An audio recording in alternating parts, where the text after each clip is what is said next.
की जय। जैसा कि आप सबको विदित है, यह भंडारा का क्रम करीब 40 सालों से लगातार अबाध गति से चलता आ रहा है।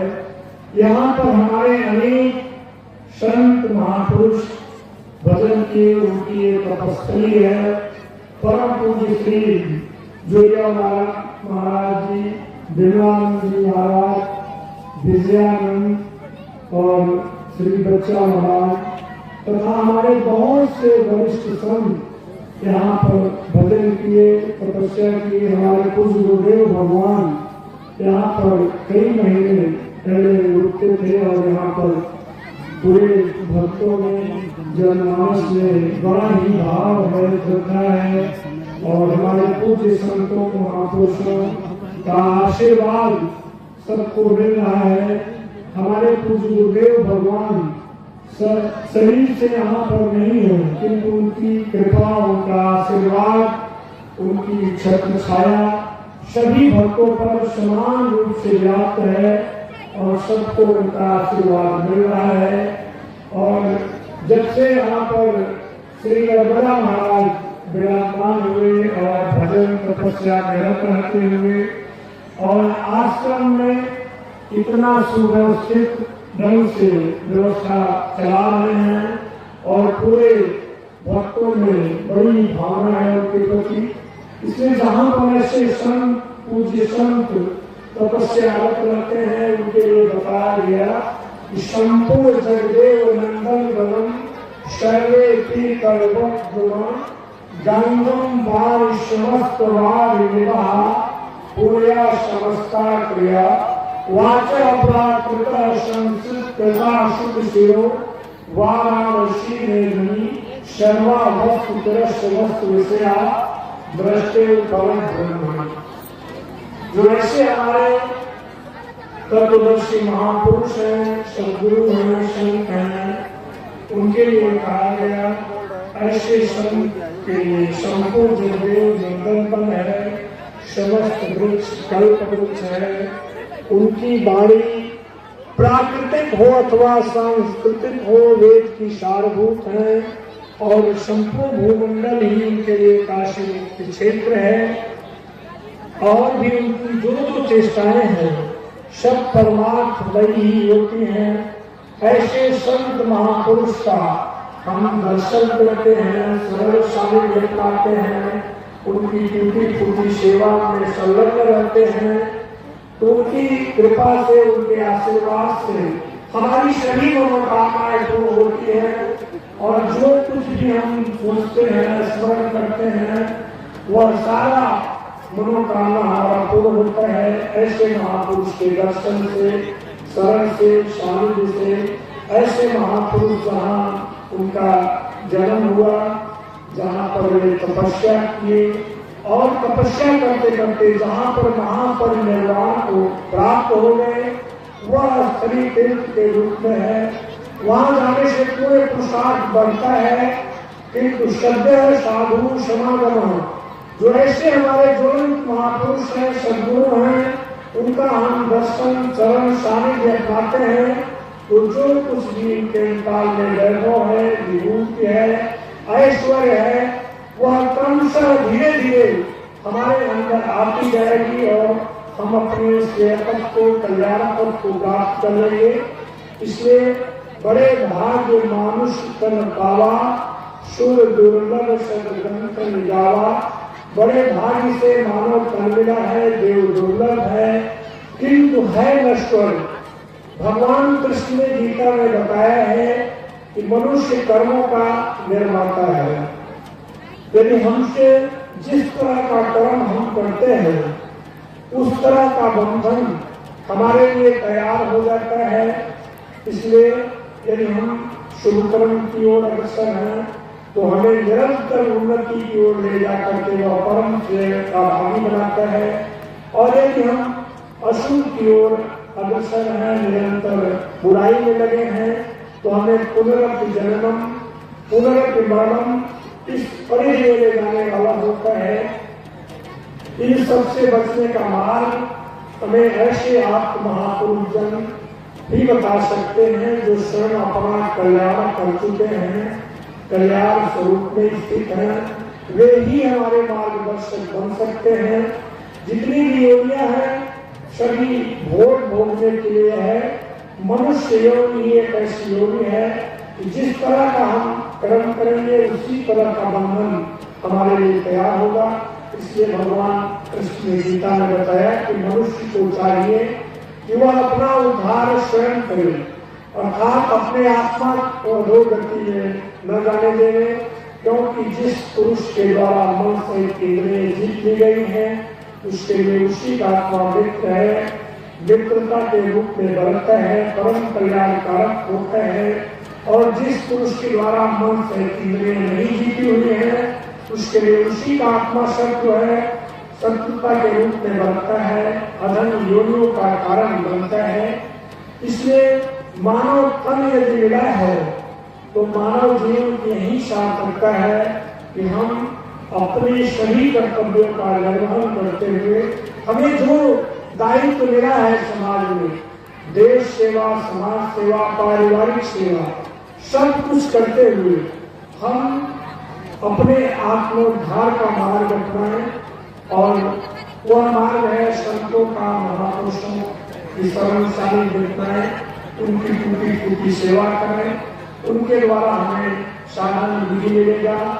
क्योंकि हम जब संतों का शरणशाली देखनाएंगे तो हमें वह क्रम साधना का मिल जाएगा। भगवान राम जब शबरी के आश्रम आते हैं तो शबरी ने अपना परिचय दिया कि मैं अधम हूँ, जड़ बुद्धि हूँ, नारी हूँ, शूद्र हूँ, तमाम दलील प्रस्तुत किया। किंतु भगवान राम कहते हैं कि शबरी हमें इन सब से कुछ भी लेना देना नहीं है, मैं तो केवल एकमात्र भक्ति के रिश्ते को मानता हूँ।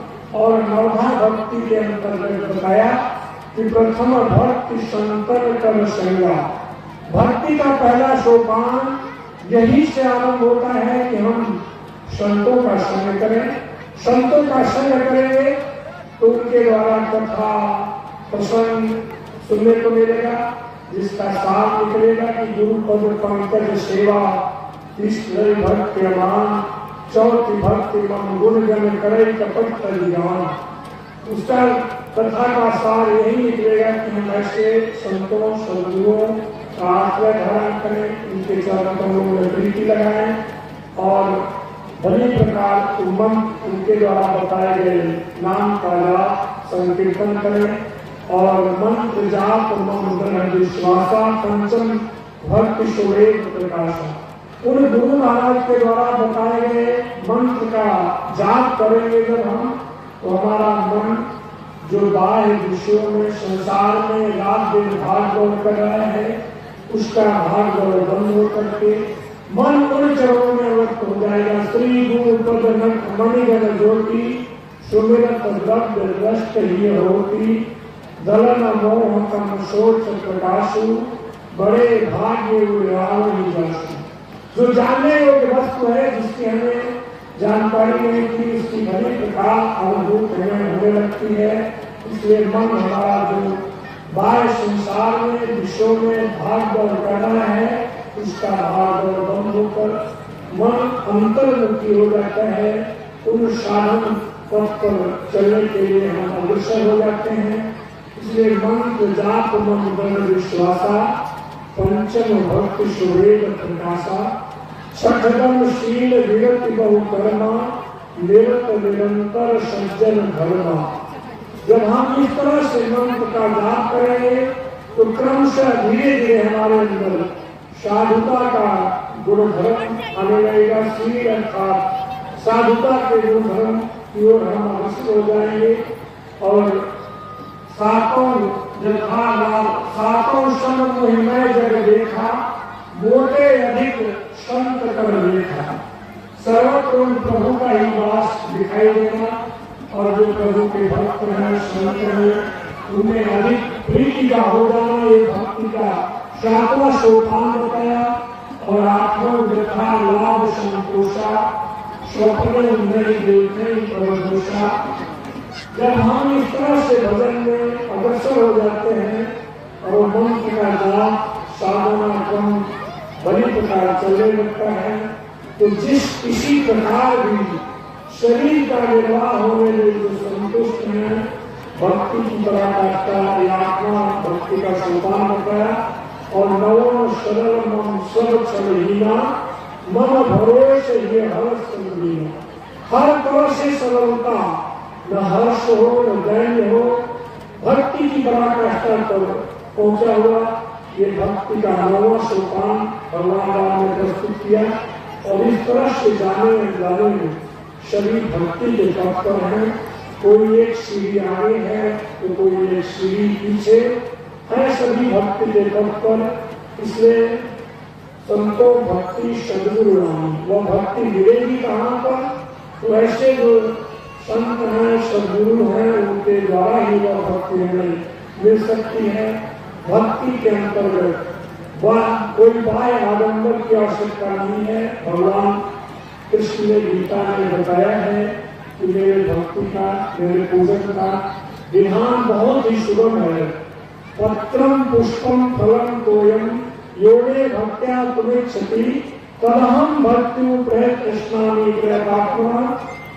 भक्ति का शुभारंभ यही से होता है कि पत्र पुष्प जल फल जो कुछ भी हमारे पास हो, हम भक्ति से श्रद्धा से समर्पण के साथ उन प्रभु को अर्पित करें। भगवान सब कुछ खाते हैं, स्वीकार करते हैं, फल का विधान भी बनाते हैं। अर्जुन को संबोधित करते हुए भगवान कृष्ण कहते हैं कि तू जो कुछ कर्म करता है, मन से इंद्रियों को तपाता है, वह सब मुझे अर्पण कर। ऐसा करने से तो मुझे ही प्राप्त होगा। और बताया इस रिश्ते में न तो कोई मेरा प्रिय है और न तो कोई अप्रिय है, किंतु जो मेरा अनन्य भक्त है वह मुझमें है और मैं उसमें हूँ। यही मेरा एकमात्र रिश्ता है, नाता है।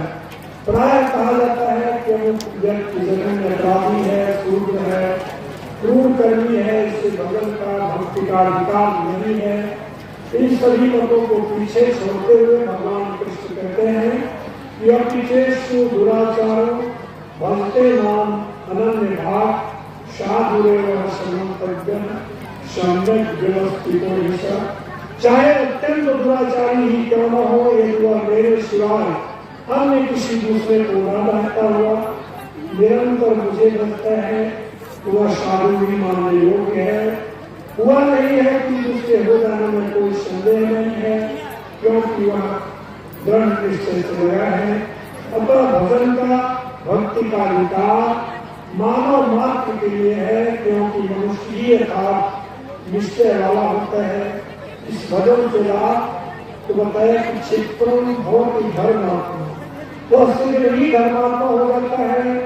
परम धर्म परमात्मा से संयुक्त हुआ अंतःकरण वाला हो जाता है।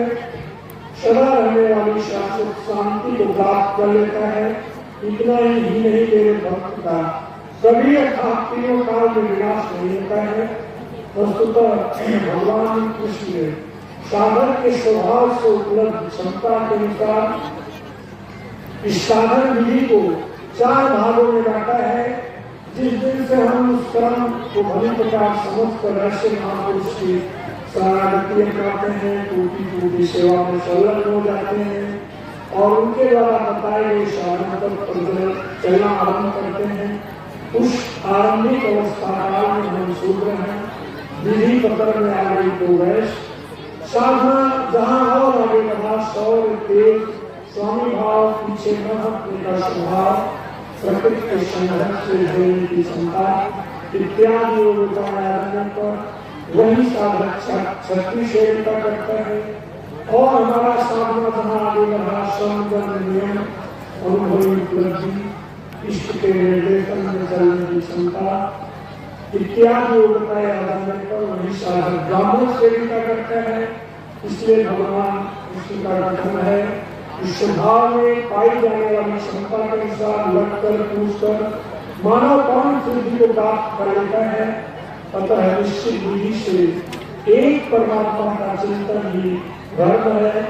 और वे महापुरुष कैसे भजन किए, कैसे तपस्या किए, कैसे इस मार्ग से चले, उस मार्ग का अनुशीलन ये भगवान का संचालन है। वस्तुतः एक मानव तन मिला है तो यह धर्म के प्रति, ईश्वर प्राप्ति के प्रति जिज्ञासा हर मानव के काल में होना ही